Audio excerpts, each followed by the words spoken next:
안녕하십니까. 함께 만들어가는 방송 EJ 이재필입니다. 네, 안녕하세요. EJ의 이강무 전문가입니다.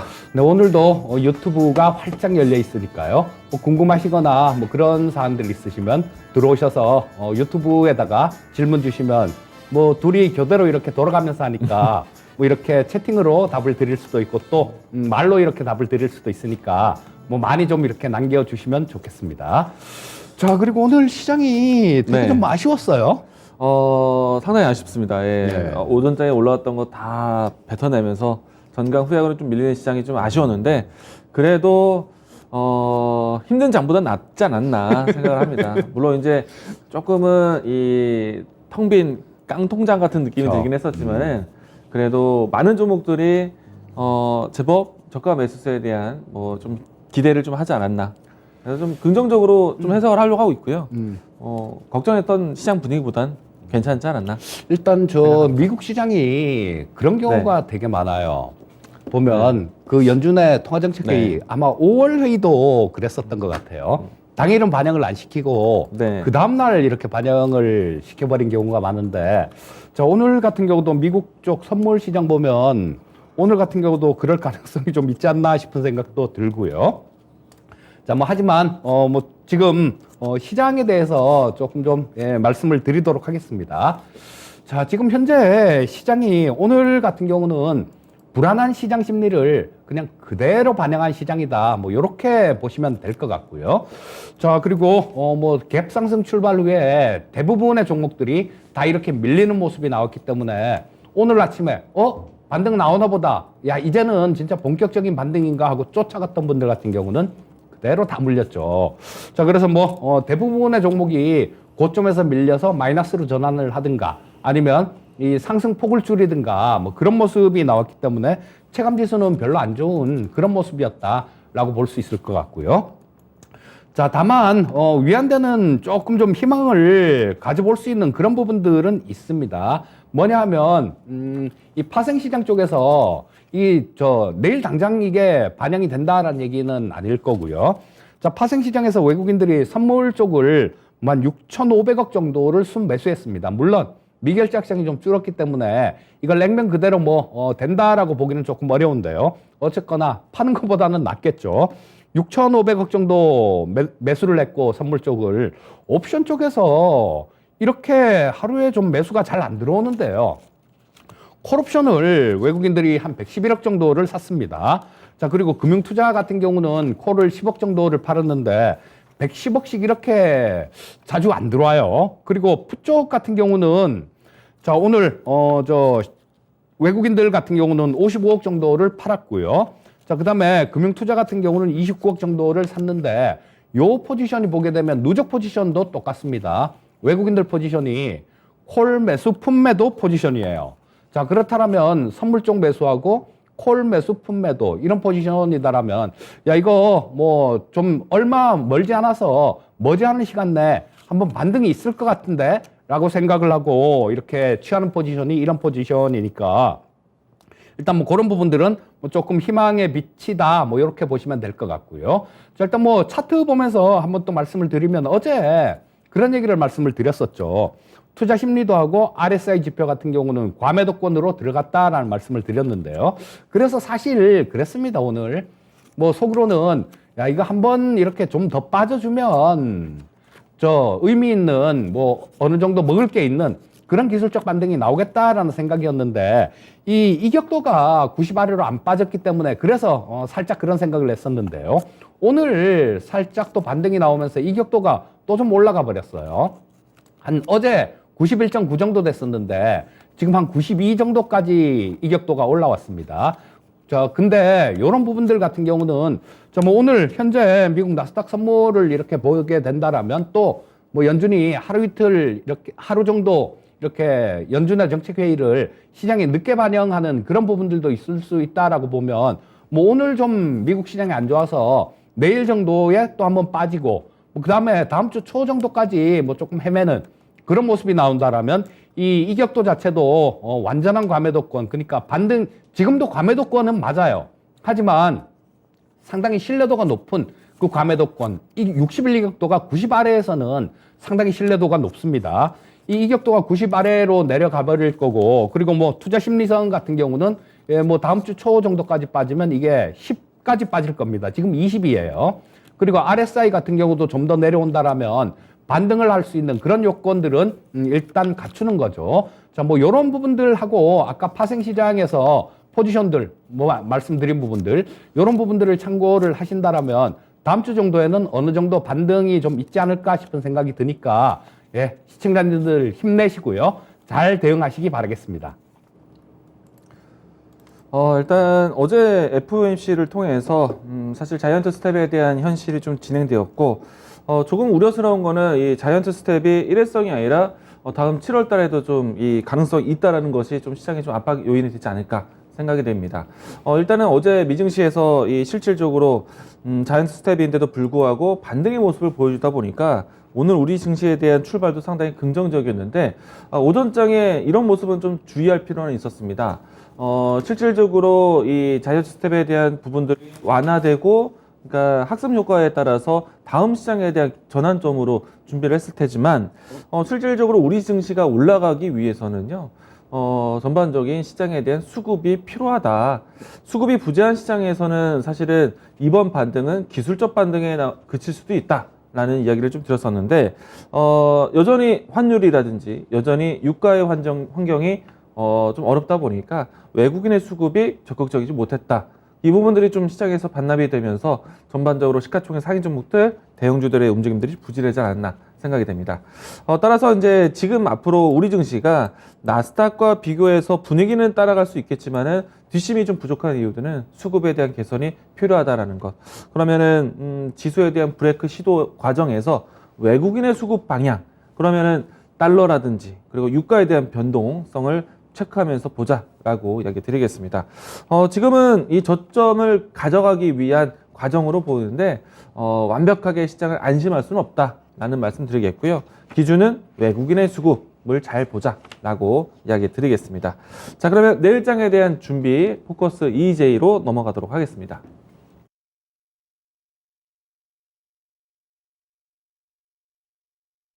네, 오늘 포커스 EJ 제가 먼저 시작하도록 하겠는데요. 제가 준비한 포커스 EJ는요, 삼성그룹의 전기차 TF 이야기를 가지고 왔습니다. 자, 오늘 장중에 나왔던 뉴스 중에 하나이고요.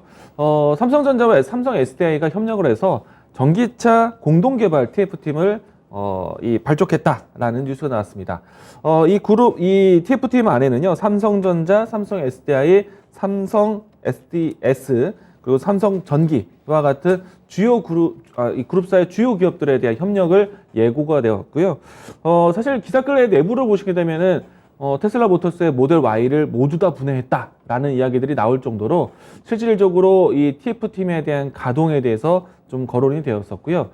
일단 이 내용들이 좀 전해지면서 이 삼성 그룹의 이 전기차에 대한 가능성, 기대감에 의해서 관련된 종목들의 움직임이 나오기도 했습니다.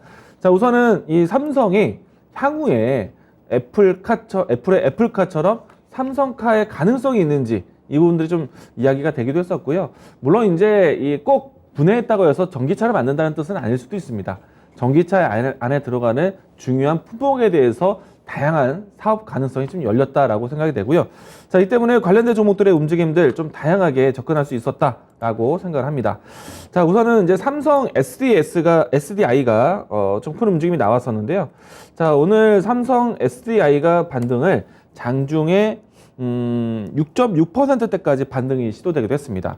사실 이 종목 같은 경우는요, 얼마 전에 전체 시장 대비해서 좀 깊은 하락이 나오기도 했었는데, 이날 같은 경우에는 LG 에너지 솔루션에 대한 테슬라 모터스에 대한 공급 기대감, 투자에 대한 소식 때문에 반사적으로 좀 하락을 하기도 했었습니다. LG 에너지 솔루션이 올라가는데 삼성 SDI가 왜 빠질까 싶기도 했었는데, 저는 오히려 이와 같은 조정이라면은 삼성 SDI 챙겨보자라고 얘기 드리기도 했었거든요.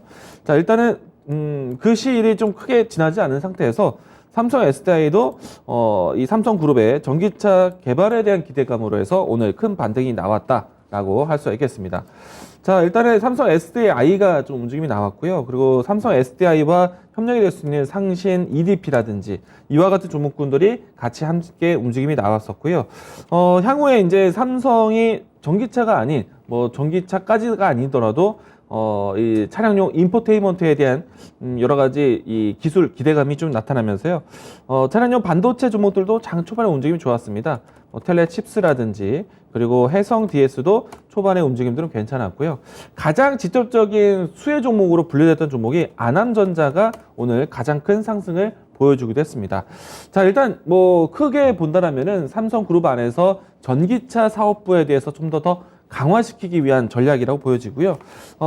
그렇게 된다라면은 삼성 SDI에 대한 이 관점이 가장 커지지 않을까라고 생각을 합니다.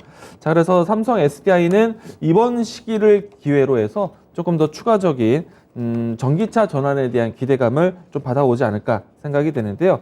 자, 그러면 삼성 SDI가 LG 에너지 솔루션이나 SK온과 좀 다른 차별점이 있을까? 이 부분들 좀 챙겨 보셔야 되지 않을까 생각합니다. 제가 항상 이야기 드렸지만은 전기차가 앞으로 대중화를 이루는 데 있어서 가장 중요한 지역이 있다. 중국, 유럽, 그리고 북미 지역이다라고 말씀드렸었고요. 이 안에서 지금 북미 지역에 대한 스타트가 가장 빠를 거라고 보고 있는데 북미 지역에서 생산 공정에 대한 투자를 아주 적극적으로 하고 있는 기업이 LG 에너지 솔루션입니다. 그리고 SK온, 그리고 최근에 삼성 SDI가 진입을 준비하고 있는데 아직까지는 공장 증설이 확정되지는 않았어요. 자, 그래서 삼성 SDI가 지금 현재까지는 힘을 주고 있는 부분은 중국, 그리고 유럽 시장이 되지 않을까. 이 분야 쪽에서 속도를 내줘야지만 LG 에너지 솔루션, SK온에 대한 주가 추이를 따라갈 것 같다라고 이야기 드리겠고요. 자, 그러면 이 중국과 유럽의 시장에 대한 준비된 자료 하나 보도록 하겠습니다. 자, 첫 번째 나오는 자료 화면은요, 중국 내부에서의 자동차 생산 추이인데, 일단은 주요 기업들에 대한 생산 추이가 회복되고 있다는 도표이고요. 무엇보다도 가장 강력한 거는 BYD, 그리고 테슬라 모터스가 아닐까. 자, 일단은 BYD와 테슬라 모터스에 대한 생산 회복, 그리고 앞으로에 대한 점유율도 유지될 것으로 보고 있는데, 일단은 한눈에 봤을 때 중국 내부에서 팔리고 있는 중국 자국 기업들에 대한 생산량, 사실 이 우리나라에 대한 위치보다는 중국에서의 시장 확대가 자국 시장으로 해서 확대되고 있는 것이 상당히 눈에 띄고 있고요. 테슬라 모터스에 대한 역할이 큰 만큼 테슬라 모터스의 이 배터리에 대한 공급을 따내는 것이 아주 중요하겠다라고 이야기 드리겠습니다. 자, 다음 자료 보도록 하겠는데요. 일단 중국에 대한 이야기를 계속 건넨다면 중국 내부에서 전반적인 전체 차량 판매 중에서 전기차 차량이 가지고 있는 비중에 대해서 나오고 있습니다. 점차 계속 전기차 비중이 높아지고 있고요. 올해도 이 부분에 대해서 계속해서 좀 보여지고 있는데 전년비 대비해서 성장률이 상당히 큽니다. 그러니까 시장 회복에 대한 사이클에 전기차 회복에 대한 분야가 상당히 밀접하게 가지고 있고 전체적인 전기차 비중이 이렇게 높아지고 있기 때문에 어떻게 보면은 지금은 중국의 봉쇄령 때문에 북미의 투자를 따라가지 못했지만은 현실적으로 가장 시장에 대한 전기차 비중을 높이고 있는 국가는 중국 지역이 아닐까 생각이 됩니다. 자, 다음 자료도 보도록 하겠습니다. 조금 전에 이야기 드렸던 전기차 침투율에 대한 내용들이 있는데요. 지금 어느 나라 대비해서 가장 높은 침투율을 보이고 있다는 거 이야기 드리겠습니다. 다음 자료도 보도록 하겠습니다. 자, 이번 자료 보시게 되면요. 중국에서 선전하고 있는 테슬라 모터스에 대한 이 전체적인 실적 추이인데요. 일단은 코로나에 대한 리스크는 있었지만은 분명히 리오프닝에 대한 수혜가 적극적으로 나타나고 있다는 점. 앞으로도 테슬라 모터스에 대한 역량이 커질 것으로 보고 있는데 그렇기 때문에 LG 에너지 솔루션에 대한 투자 이야기가 상당히 큰 뉴스였다. 그러면 향후에 SK온이라든지 삼성 SDI에 대한 가능성이 열린다라면은 상당히 이 테슬라 모터스의 성장과 함께 성장하지 않을까 볼 것 같고요. 자, 일단은 이 테슬라 모터스에 대한 향방을 봤을 때 LG 에너지 솔루션이 가장 유리하다. 다음 자료 보도록 하겠습니다. 일단은 비교 대상은 파나소닉의 원톤형 배터리인데 최근에 발표되었던 LG 에너지 솔루션에 대한 이 테슬라 모터스 향 배터리 원톤형 배터리 모델이요. 테슬라 4680 모델입니다. 이 모델로 해서 기존에 있었던 모델보다 효율성이 훨씬 더 높아질 것으로 보고 있고요. 이 때문에 전기차 자체 전체 이 효율성도 높아지는 이 배터리다. 고효율 배터리다라고 이야기 드리겠습니다. 자, 일단은 원통형 배터리 안에서 테슬라 모터스가 향후에 갖고 있는 고효율 배터리 4680 모델에서 LG 에너지 솔루션이 대대적인 투자를 준비한다는 거 참고하셨으면 좋겠고요. 이 때문에 LG 에너지 솔루션 관련된 종목들 저는 긍정적으로 계속해서 바라볼 것 같습니다. 자, 다음은 이제 미국 지역에 대한 내용들인데요. 전체적으로 미국 지역에서 전기차 수가 급증할 거라고 보고 있는데 다음 자료 보도록 하겠습니다. 일단은 이 전기차에 대한 시장 비중이요. 중국만큼은 아닙니다. 아직은 중국만큼은 아니다. 그런데 앞에서 얘기 드린 것처럼 이 중국에서의 급성장하는 시기가 분명히 나올 것 같고요. 따라서 지금은 당장의 시장에서 풀리는 것은 아니더라도 북미 지역에 대한 투자는 적극적으로 필요하다. 지금 LG 에너지 솔루션 같은 경우에 현재 4개의 공장 증설에 대한 계획이 확정되어 있는 상태에서 2개의 공장을 더 추가하려고 하고 있습니다. 그리고 이 SK 온 같은 경우에는 현재 두 곳의 공장 증설 계획이 있는 상태에서 4곳으로 늘리려고 하고 있고요. 지금 아직 시장 진입을 못하고 있는 그룹이 삼성 SDI입니다. 현재는 삼성 SDI가 이제 그러니까 지역에 대한 허가를 받기 위해서 한국 공장을 좀 준비하고 있고요. 앞으로 2개까지 늘릴 것으로 예상하고 있기 때문에 삼성그룹의 이 북미 지역에 대한 배터리 셀 공급 기대해 보자라고 얘기 드리겠습니다. 자, 이렇게 보면은 삼성 SDI가 테슬라 모터스에 대한 후광을 받고 중국 시장 진출도 아직은 더디고, 그리고 북미 지역에 대한 투자도 아직은 제일 더딘 모습인데, 이 삼성 SDI가 가장 선전할 수 있는 지역은 유럽 지역에 있습니다. 자, 일단은 유럽 지역 안에서 주요 기업들과 협력 관계가 이미 존재하는 상태이고요. 과거 같은 경우에는 BMW 모델의 모든 전지는 삼성 SDI가 담당을 해왔습니다.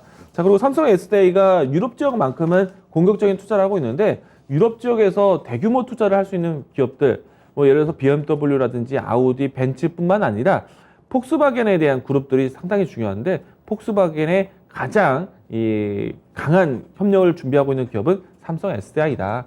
자, 그래서 오늘 같은 이 삼성 그룹이 전기차에 대한 투자를 한다는 소식 상당히 긍정적인데, 여기서 추가적인 큰 퍼포먼스는 유럽 시장에서의 시장에 대한 이 캐파가 늘어나는 것. 그러니까 유럽에 관련된 내용들이 나왔을 때 삼성 SDI가 상당히 큰 힘이 받아질 것이다 라고 이야기 드리겠습니다.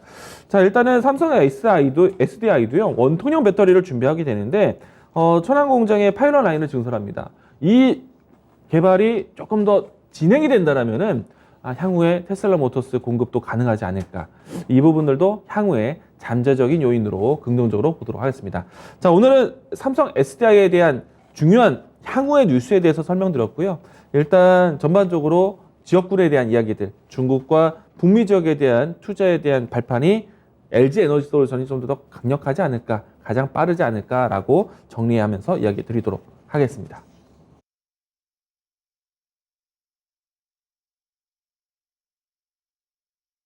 자, 오늘은 어제 말씀드렸던 내용에 이어서 뭐 지금 현재 같은 시장, 굉장히 어려운 시장, 이런 시장에 담아야 될 종목들, 뭐 그런 것들을 좀 말씀드리도록 하겠습니다. 자, 지금 여러분들 그런 거는 좀 생각을 해 보셔야 됩니다. 지금 같은 경우는 체계적 위험이 이 시장을 지배하고 있는 그런 시장입니다. 이 체계적 위험이라는 거는 저 엊그저께도 보여드렸던 화면이에요.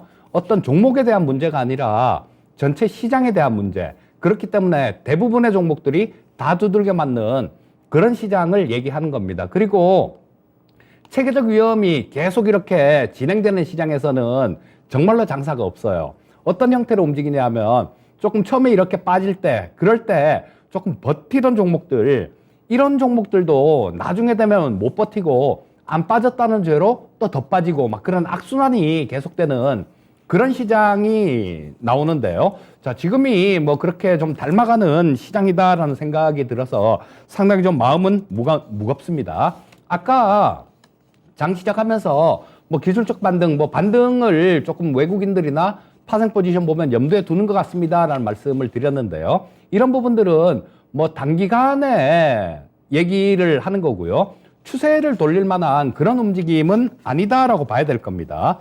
자, 큰 그림에서 시장을 다시 한번 봐드리도록 하겠습니다. 지금 제가 표를 좀 이렇게 만들어 놓은 게 있는데요.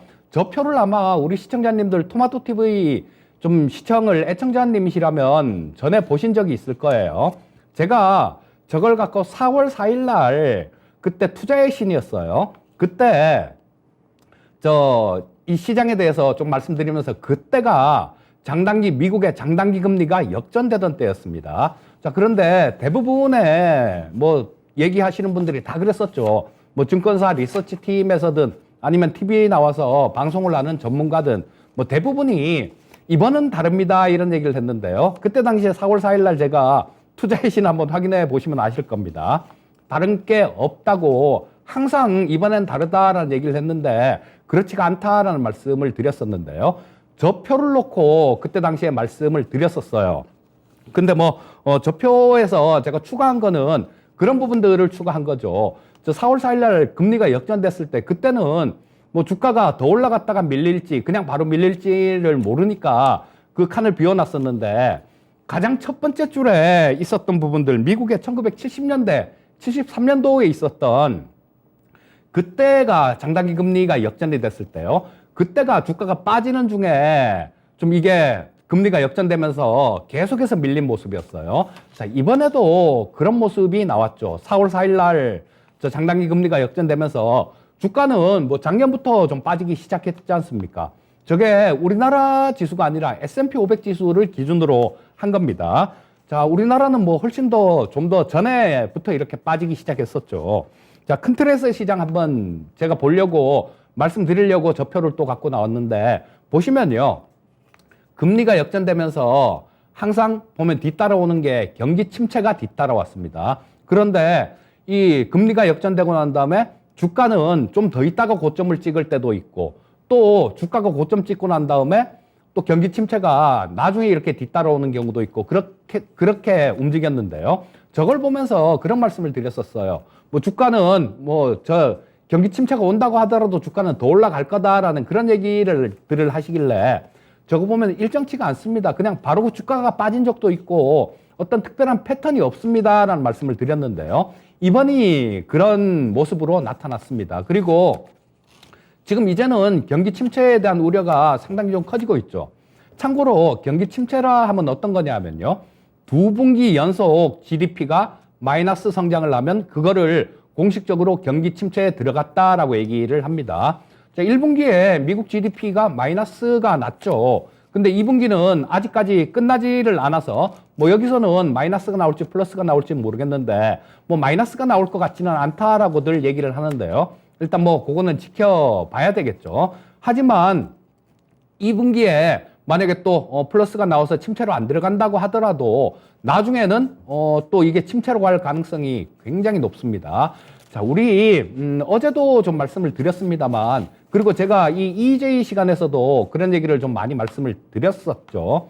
자, 이번에는 다르다 그런 얘기들을 많이 하시는데 조금 그렇게 크게 다를 거 없습니다라는 그런 얘기도 많이 말씀을 드렸고 또 1월 달에도 마찬가지로 그런 얘기를 했었죠. 위기 극복 3년차. 그거는 1월 6일 날 저 투자의 신 보시면 거기에 나와 있습니다. 그리고 그때 우크라이나 전쟁 막 이렇게 얘기를 하면서 시장에 대해서 상당히 우려 섞인 그런 말씀을 드렸었는데요. 그때 1월 달이 2,900포인트가 넘었을 때고요. 또 저 화면을 보여드리면서 말씀드린 게 4월 4일이었으니까 그때도 마찬가지 2,700포인트대 중반 정도에는 있었어요. 자, 그러면 저거 말만 하고 말았느냐? 그렇지가 않습니다. 제가 여러분들 그동안 회원을 안 받았어요, 전문가가. 그리고 지금도 안 받고 있습니다. 한참 됐어요. 시장이 되게 안 좋을 것 같고 수익을 내드릴 수가 없을 것 같기 때문에 회원 자체도 안 받았습니다. 자, 그렇기 때문에 이런 부분들은 좀 우리 시청자님들께서도 큰 틀에서 시장이 어떻게 됐나 한번 보시고요. 자, 지금 그동안 경기 침체가 왔을 때, 금리 역전이 되고 경기 침체가 왔을 때, 그때 주가 하락률을 쭉 가장 우측에 있는 게 쭉 이렇게 평균을 내놓은 겁니다. 자, 처음에는 좀 많이 빠질 때도 있고, 적게 빠질 때도 있고, 가장 적게 빠진 게 한 20% 정도 빠진 적도 있었죠. 50% 넘게 빠진 적도 있습니다. 그래서 저 경기 침체됐던 구간들, 그 구간에 S&P 500이 고점 대비해서 하락한 거, 그거를 이렇게 좀 쭉 적어 놨는데요. 저 평균이 36%가 나옵니다. 근데 지금 S&P 500이 23% 약간 넘게 빠졌어요. 고점에서. 자, 그렇다면 우리가 시장을 마냥 좋게 볼 수 있느냐? 그렇지가 않겠죠. 자, 시장에 대해서는 전체 큰 틀에 대해서는 어느 정도 일단은 뭐 좀 위기 의식이랄까? 뭐 그런 것들을 하긴 뭐 위기 의식 같은 경우는 1월 달에 그때 가졌어야죠. 위기 극복 3년차 그러면서 시장 안 좋다라고 말씀드릴 때. 하지만 지금도 아직도 마음을 놓기는 어려운 상황이다. 요렇게 말씀드릴 수 있을 것 같고요. 자, 그래서 저 표는 시청자님들 좀 이따가 종목 추천드릴 때 또 좋은 거 하나 표가 있을 텐데 사진이나 뭐 이런 거 찍어 놓으시고 저런 것들은 좀 시장에 대해서 아니라는 생각이 들면 한번 보고 각성하는 용도, 그런 용도로 이용을 하셔도 좋을 겁니다. 자, 어제에 이어서 일단 뭐 큰 틀에서의 시장은 그쵸? 예, 아직까지 안심 못한다 이런 거고요. 어제도 저 부분에 대해서 좀 말씀드렸죠. 자, 이 종목 제가 말씀드릴 5종목 선정 기준은 그런 겁니다. 자, 매출액하고 영업이익 증가율 10% 이상, 전년 대비 10%, 전년 동기 비해서 10% 이렇게 영업이익이 증가하고, 그다음 PER, PBR 이런 부분들도 다 꼼꼼히 좀 따져봤고요. PBR은 1 아래, PER은 7배 아래. 자, 그다음 ROE 같은 경우는 10% 이상.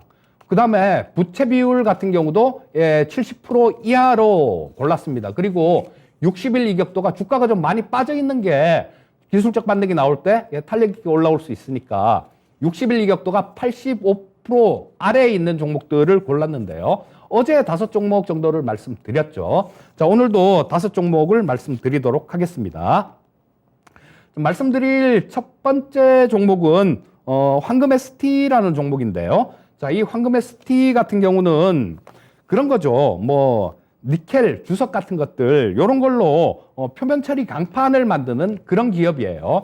자, 그런데 이 기업 같은 경우는 니켈 가격에 굉장히 연동이 많이 되는 그런 종목입니다. 그러니까 지금 니켈 가격이 정말로 고공행진했었어요. 뭐 니켈 값이 상한가 가고 막 그랬었지 않습니까?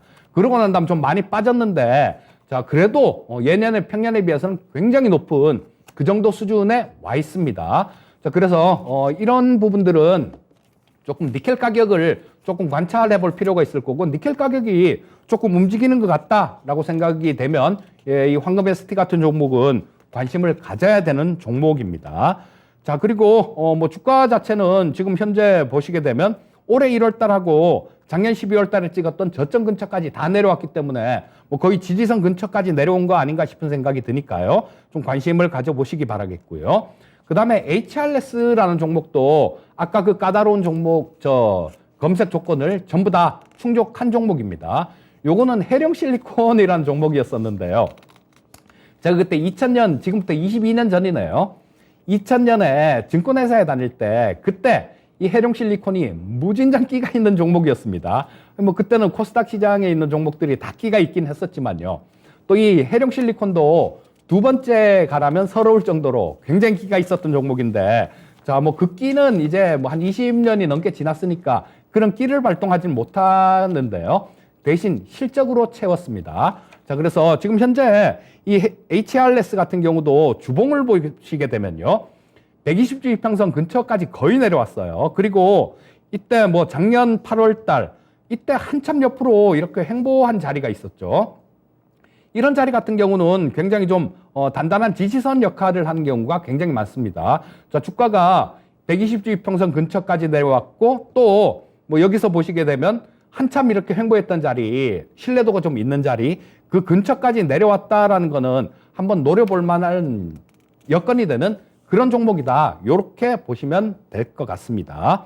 자, 그다음 또 세 번째 종목은 프로텍이라는 종목도 있죠. 자, 이거는 올해 초에 한참 거래 정지가 좀 돼 있었어요. 왜 거래 정지가 돼 있었냐면 감사 보고서가 안 나오고 막 그러더라고요. 그래갖고 그때도 야 이거 뭐 때문에 이런 거지 그랬는데, 전에 저 회계 처리했던 거 그런 것들이 조금 뭐 회계 규정에 위반된 게 있었던가 봐요. 그래서 몇 년치 재무제표를 다 뜯어 고쳤습니다. 다 뜯어 고치면서 거래 정지가 돼 있었는데요. 자, 이런 것들은 한번 걸렸으면 그 다음에는 좀 투명성이 높아진 거죠. 그렇기 때문에 찍혀 나오는 실적들 이런 것들도 상당히 좀 신뢰감을 갖고 볼 수 있다라고 생각을 할 수 있으니까요. 마찬가지로 이 프로텍 같은 경우도 기술력이 굉장히 좋은 회사예요. 이거는 재무제표를 뜯어 고쳤으니까 수정된 재무제표로 한번 볼까요? 이 프로텍이 지금 시가총액이 2,600억 정도밖에 안 됩니다. 2,600억 정도밖에 안 되는데 지금 올해 기준으로 예상되는 영업이익이 588억. 그다음 작년에는 503억 정도였습니다. 그리고 재작년에는 좀 안 좋았고 그 재작년도에 2018년도 같은 경우는 또 영업이익이 한 460억 정도 나왔었어요. 영업이익이 잘 나오다가 뚝 떨어졌다가 다시 그 전에보다 높은 수준에서 계속 성장을 하고 있는 그런 종목이다라고 보시면 될 거고요. 뭐 회계 투명성이 높아졌다라면 이런 종목들 같은 경우는 뭐 주가가 시장 위험으로 체계적 위험으로 주가가 좀 안 좋은 모습이 나오면 그럴 때 매수할 수 있는 기회가 되는 종목이다. 이렇게 보시면 되겠죠. 또 한 종목 더 보겠습니다. 한국철강이라는 종목이 있어요. 자, 이 한국철강 같은 경우는 시가총액이 3,167억 정도 됩니다. 뭐 아주 작은 스몰캡은 아니지만요. 뭐 스몰캡이죠. 자, 3,000억 정도 되면 근데 기관들이 조금 매수가 들어오는 기준이 한 시가총액이 3,000억 이상이 되면 기관들도 좀 매매 대상으로 이렇게 합니다. 자, 그렇게 되면 뭐 기관들도 뭐 좀 관여를 할 수 있는 그런 종목이다라고 보시면 될 거고요. 자, 이번 달 들어서는 기관들이 계속해서 순매수를 하고 있습니다. 한국철강에 대해서. 그리고 무엇보다도 좀 이런 시장에서는 조금 안심할 수 있는 그런 종목이 좋죠. 자, 작년에도 영업이익이 1,000억이 넘게 났습니다. 1,000억 넘게 벌었어요. 자, 근데 올해 같은 경우도 영업이익이 1,102억 정도가 예상되고 있고요. 1분기 같은 경우도 마찬가지로 전년 동기보다 영업이익이 10% 이상 늘었습니다. 자, 제가 오늘 말씀드리는 종목은 전부 다 매출액 영업이익이 전전년도 비해서 갖고 전년 동기 비해서 올해 1분기가 다 매출액 영업이익이 10% 이상 올라온 종목이 검색 대상이었으니까요. 자, 그래서 뭐 계속 성장을 하고 있는데 주가만 상당히 좀 많이 떨어진 그런 모습이었다라고 보시면 될 거고요. 작년보다 올해 실적이 더 좋을 것 같은데 작년에 고점이 9월 달에 한 11,200원까지 갔었네요. 자, 실적은 좋아지는데 주가만 빠진 겁니다. 자, 하락하는 구간들, 그런 구간에서 좀 관심을 가져보시면 좋겠습니다. 자, 마지막으로 한 종목 더 볼게요. 현대퓨처넷이라는 종목이 있습니다. 참 이거는 외국인들한테 뭘 그렇게 잘못했는지 모르겠는데요. 외국인들이 지금 3월 달부터 시작해서 거의 뭐 하루도 안 빼고 계속 팔고 있습니다. 그러면서 주가 자체가 계속 밀렸어요. 자, 근데 이런 거는 디지털 샤이니지를 영위하는 그런 업체죠. 디지털 샤이니지 같은 경우는 뭐냐 하면 뭐 5개 광고들 뭐 LED 화면에 막 나오는 거 있지 않습니까? 그리고 지하철역 같은 데서도 어떤 역에 보면 이 화면으로 막 이렇게 광고 같은 것들 나오는 거 있잖아요. 그런 것들을 얘기하는 겁니다. 그리고 자회사가 있는데 이게 SK바이오랜드를 이 현대퓨처넷에서 인수를 했어요. 그래서 이름을 현대바이오랜드로 이렇게 바꿨는데 저 회사는 원료의약품이나 뭐 화장품 원료 같은 것들 주로 뭘 만드는 완성품이 아니라 원료를 만드는 기업입니다. 근데 저쪽도 실적 부분들이 재작년엔 적자였는데 작년에 흑자 전환했고요. 뭐 올해 1분기도 어느 정도 흑자 기조를 유지를 해가고 있으니까 현대퓨처넷 같은 경우도 관심을 가져볼 만한 종목이다. 이렇게 말씀드리겠습니다.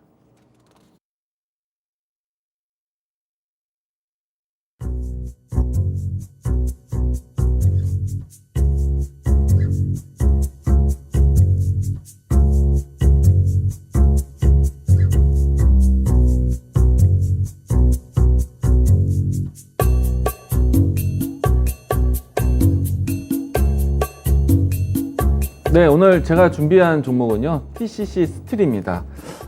최근에 LG 에너지 솔루션에 대한 이 원통형 배터리 이 증설 투자에 대한 내용들이 나오면서 동반 상승했었던 종목이고요. 앞서 이 삼성 SDI에 대한 이야기를 건네드리면서 전반적으로 이 2차 전지에 대한 새로운 성장력에 대해서 얘기 많이 드렸었고요. 가장 중요한 지역은 중국, 유럽, 미국이다라고 말씀드리면서 LG 에너지 솔루션에 대한 역할이 상당히 클 것 같다라고 이야기 드렸습니다. 자, 그 관련된 기업 중에 하나이고요. 일단은 TCC 스틸은 기존에 주성 니켈로 해서 표면 처리된 강판 전문 기업이었습니다. 기존에 있었던 니켈 도금 강판의 수요가 늘어나고 있기 때문에 이에 따라서 설비 투자까지 공격적으로 하고 있는 회사이기도 하고요. 가장 큰 모멘텀 중에 하나는 원통형 배터리 포장재의 수요가 앞으로 확대되고 있는 종목 중에 하나입니다. 그래서 LG 에너지 솔루션에 대한 움직임에 따라서 성장력에 따라서 동반 성장할 기업이다라고 이야기 드리겠고요. 자, 그러면 이 종목에 대한 주가 흐름 보면서 가격적인 전략 보도록 하겠습니다. 자, 우선은 최근에 시장 대비해서 상당히 견고한 모습으로 주가가 진행되었고요. 최근에 와서는 LG 에너지 솔루션에 대한 모멘텀과 함께 동반 상승을 했습니다. 자, 우선은 이제 주가에 대한 움직임들을 보시게 되면은 과거에서부터 해서 꾸준하게 오름세를 보고 있는 종목 중에 하나이고요. 지금은 올해의 주가 흐름을 봤을 때 어느 일정한 선에 대한 주가 밴드가 만들어지고 있습니다. 보시게 되면은 최근에 와서는 가격 밴드가 11,000원, 11,500원 라인대에서 진행되고 있고요. 자, 현재 구간에서 높아진다라면 신고가 돌파가 당연히 예상되는 종목 중에 하나입니다. 자, 이 종목 같은 경우에는요, 1차적으로 했을 때 이 시초가 접근 이야기를 하겠고요. 1차적인 목표가는 14,500원. 신고가 돌파를 예상하면서 보도록 하겠습니다. 손절 라인 때는 11,400원 제시하도록 하겠습니다.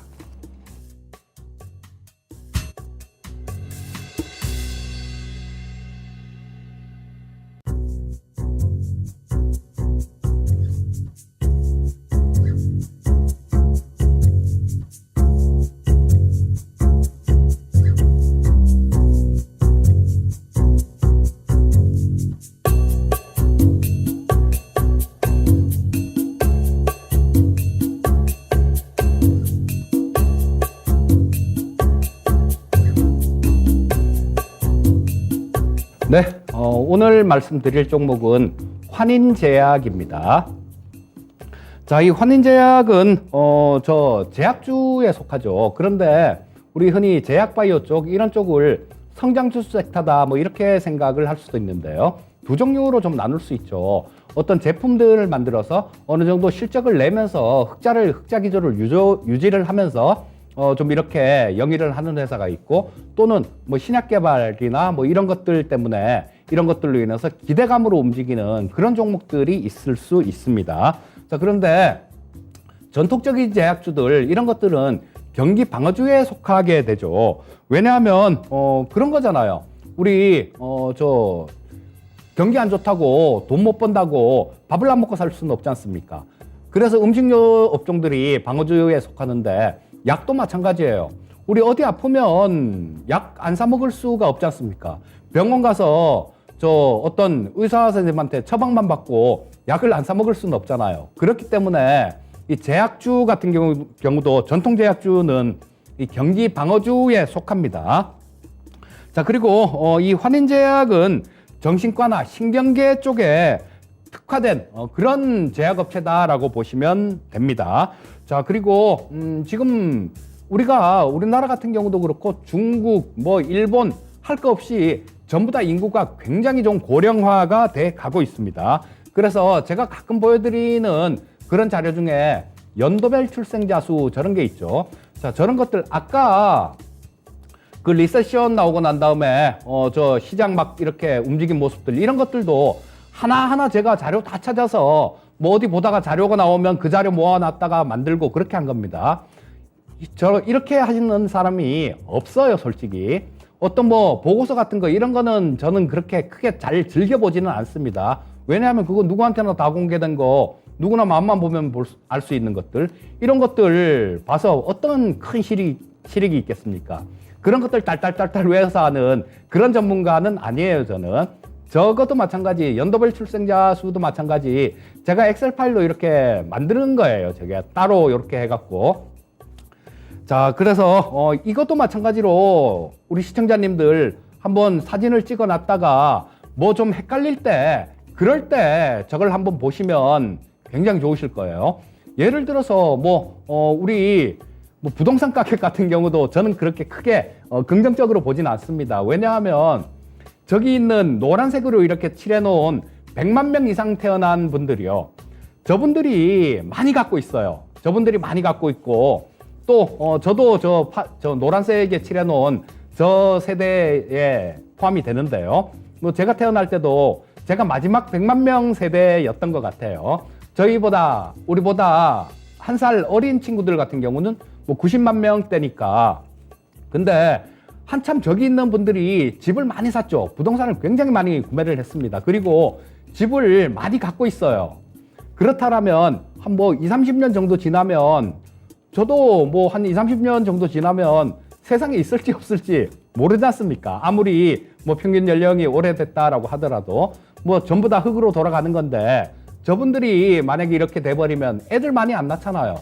그러면 그쵸? 뭐 신랑 집에 부모님 한 채, 신부 집에 부모님 한 채, 막 이렇게 막 있을 거예요. 그러니까 뭐 부동산 같은 경우는 저는 그렇게 보는데 일단 저 부분은 이제는 저분들이 조금 좀 이 치매라는 거 이런 것들이 사람이 살아있는 한은 피해갈 수가 없는 겁니다. 자, 치매 같은 경우는 치매가 걸리기 전에 사람이 죽기 때문에 치매가 발병을 안 하지 100% 발병하는 그런 질병이다라고 얘기를 해요. 그리고 이 뇌가 퇴화되는 거는 25살 때부터 그때 정점을 찍고 그때부터 뇌가 퇴화된다라고 뇌과학자분들이 얘기를 합니다. 아마 그분들이 얘기하는 걸 제가 듣고 말씀드리는 거니까 이 얘기는 맞는 얘기일 거예요. 자, 그렇게 되면 저 많은 분들, 세대들, 이런 분들이 고령화가 돼가면 뭐 치매도 그렇고 여러 가지 질병들 이런 쪽이 굉장히 많이 생기게 될 겁니다. 특히 치매 같은 경우는 더 그렇겠죠. 자, 그래서 그렇다면 이 뭐 뇌질환 이런 데 특화되어 있는 환인제약 같은 종목군들 이런 쪽으로는 상당히 좀 앞으로 클 수 있는 그런 자리가 있다라고 봐야 되겠죠. 제가 전에 저 화면을 보고 설명을 드릴 때는 임플란트 관련주들 그런 것들을 좀 저 화면을 보면서 설명을 드렸는데요. 마찬가지로 임플란트 관련주들도 관심 가져볼 만하죠. 자, 근데 이 환인제약 같은 경우도 마찬가지로 좀 1분기 실적은 매출액은 좀 늘었습니다. 근데 영업이익이 좀 줄었어요. 영업이익이 좀 줄어서 그걸 제가 한번 이렇게 가만히 보다 보니까 저 한국 얀센 공장이 있습니다. 그거를 인수를 했어요. 그걸 460억을 주고 인수를 했는데 그쪽에 이제 막 가동 준비를 하고 막 그러다 보니까 그쪽에 들어가는 돈이 좀 있었던 것 같습니다. 자, 이거는 지금 환인제약에 안성에 공장이 있는데요. 이 공장의 가동률이 90% 이상이기 때문에 어떻게 뭐 공장을 새로 증설을 하든가 있던 공장을 인수를 하든가 뭐 그렇게 해야 되는 뭐 어쩔 수 없는 피치 못할 상황이었던 것 같아요. 그래서 그걸 인수를 하면서 영업이익 부분들 이런 것들이 좀 줄어드는데요. 이게 뭐 인수를 한 공장이 올해 하반기 정도부터 가동을 할 거예요. 근데 뭐 바로 가동률이 굉장히 높아지진 않을 거고 거기서 조금 시간이 걸릴 겁니다. 자, 그런데 매출액은 계속 증가를 하고 자, 뭐 이 공장 가동률이 안 돼서 공장을 하나 더 인수를 했다라면 향후에도 매출 부분들은 계속 늘어난다라고 보셔야 되겠죠. 역시 1분기 아까 말씀드렸듯이 매출액은 늘었습니다. 자, 그래서 근데 이런 부분들은 향후에 매출이 증가되는 부분들 이런 것들은 향후에 당장은 아니더라도요 수익성 개선으로 이어질 겁니다. 그리고 뭐 이게 배당이 그렇게 많지는 않더라도요 한 300원 정도 작년에도 300원 정도 배당을 줬었죠. 배당도 나오는 그런 종목이기 때문에 조금 긴 관점으로 주가가 빠질 때 뭐 그럴 때 조금 잡아 놓으면 이런 것들은 나중에 시간이 좀 지나면 충분히 걱정 안 하고 좀 올라올 수 있는 그런 종목이다. 이렇게 보시면 되겠고요. 자, 일단 차트를 보면서 말씀을 드리면 자, 지금 현재 주가도 지금 마찬가지죠.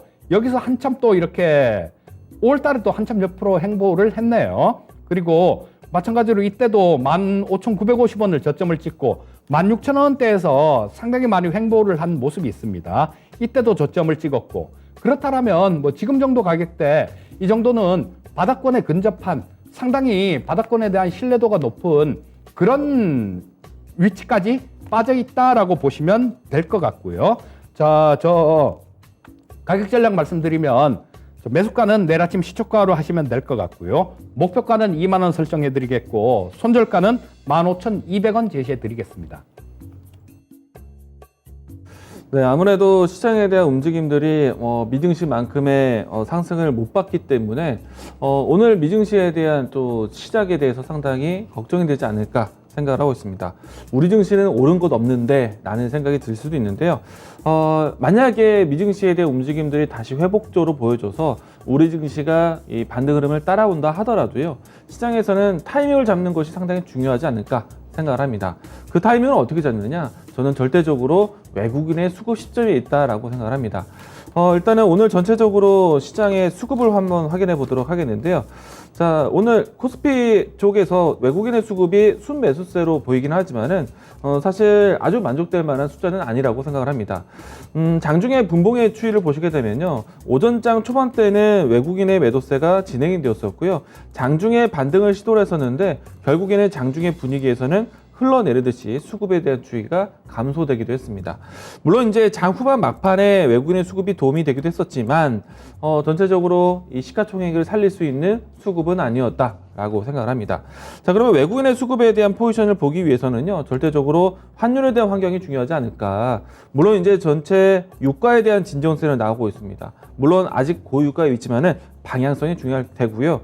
환율은 물론 이제 오늘 장 초반에 좀 조정의 모습 보여주긴 했었지만은 장중에 상승의 분위기가 연출되다 보니까 외국인의 수급 추이가 강하지 못했다. 자, 그래서 내가 가진 종목도 그리고 전체적인 시장 안에서도 외국인의 수급이 적극적으로 들어오는 타이밍이 중요하다라고 이야기 드리도록 하겠습니다.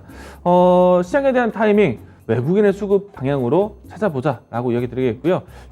자이언트 스텝에 대한 내용들은 이미 발표가 되었지만은 시장에서는 어느 정도는 학습 효과에 대한 효과도 나올 것이다 라고 생각을 합니다. 물론 이제 다음 달까지 이어지는 연속적인 자이언트 스텝은 시장에 대한 발목을 잡을 수 있기 때문에 시장이 아주 드라마틱한 반등을 기대하기보다는 차분하게 시장을 대응하시는 것, 그리고 지수의 움직임보다는 종목의 움직임을 잡자. 제가 정말 델롬델이라고 표현했던 종목들은 정말 잘 움직이기도 합니다. 원준에 대한 움직임들이 상당히 좋았어서 저도 오늘 유튜브나 최근에 유튜브 동안에 내내 원준 이야기를 했던 것 같고요. 자, 종목을 좀 더 집중해서 보자라고 이야기 드리도록 하겠습니다. 자, 시장에 대해서 간략하게 조금 더 첨언을 해 드릴까요?